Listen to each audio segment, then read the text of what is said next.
За короткое время дискуссионный клуб стал востребованной площадкой, позволяющей старшему поколению и молодежи находиться в постоянном диалоге. И вот снова полон людей. Встречу открыла руководитель клуба Ирина Турава. На повестке у нас роль женщины в абхазском обществе, гендерное равенство, благотворительность, и поговорим о женских советах Всемирного Абхазо-Абазинского конгресса.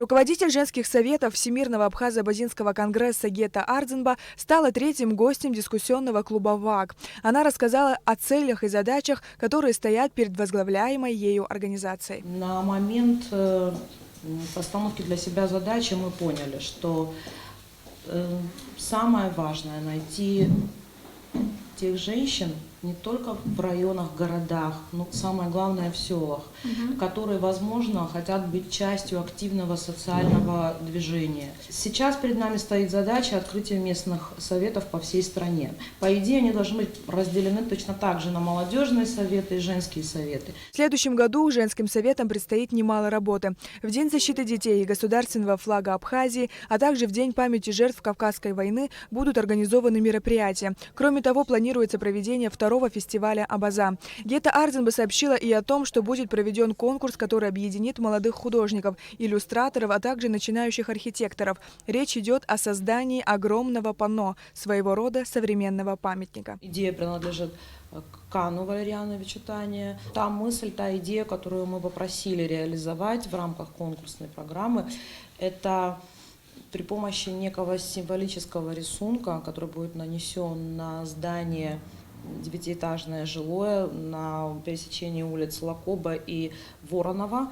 Общая квадратура — это 270 метров квадратных. То есть огромное, да, это огромное панно, которое станет частью города и которое будет транслировать идею «Единый неделимый народ Абаза». Руководитель совета местного отделения ВАК при городе Гудаута Амра Лакоя рассказала о проектах, которые реализованы в Гудауте, и о планах организации на ближайшее время. Замахнулись на маленькие проекты. Впереди у нас на будущий год уже более грандиозные проекты. Надеюсь, что людей будет больше, и тем самым мы сможем делать уже большие дела.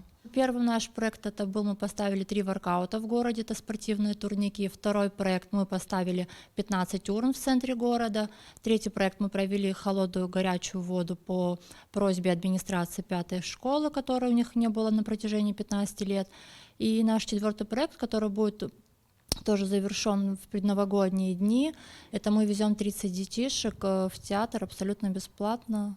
В дискуссионный клуб также были приглашены представители благотворительных организаций. Исполнительный директор Киараза Кама Гопия рассказала о том, как проходит ежегодная акция «Ассир Хамтас». Что касается новогодней акции, то принять участие может абсолютно любой человек. Для этого нужно прийти в наш офис, взять письмо ребенка и просто принести подарок, выполнить его желание, принести подарок к нам в офис. А мы уже 28 числа на торжественном мероприятии будем эти подарки вручать детям. Уникальность встреч в дискуссионном клубе заключается в том, что они проходят в интерактивной форме. Каждый может высказывать свое мнение, затрагивая разные социальные темы. Например, на этой встрече речь зашла о роли женщины в абхазском обществе и о гендерном равенстве. Что же касается нашего государства, мне кажется, что сегодня более преобладают социальные барьеры, нежели законодательные. И проблемы в нашей голове. Нам никто не запрещает взять и пойти в правительство. Никто абсолютно. Нам не скажут: вы женщина, вам нельзя. Семьи и детей делают какой-то барьер в достижении каких-то целей. В то время как ее можно делать, наоборот, таким локомотивом, то есть пытаться чего-то достичь и пытаться развиваться для своих детей, чтобы свои дети видели там свою маму и пытались ей соответствовать, то есть сделали из мамы себе пример. Все встречи дискуссионного клуба транслируются онлайн на страницах социальных сетей ВАК. Сария Гварацхеля, Давид Ангваб, Абхазское телевидение.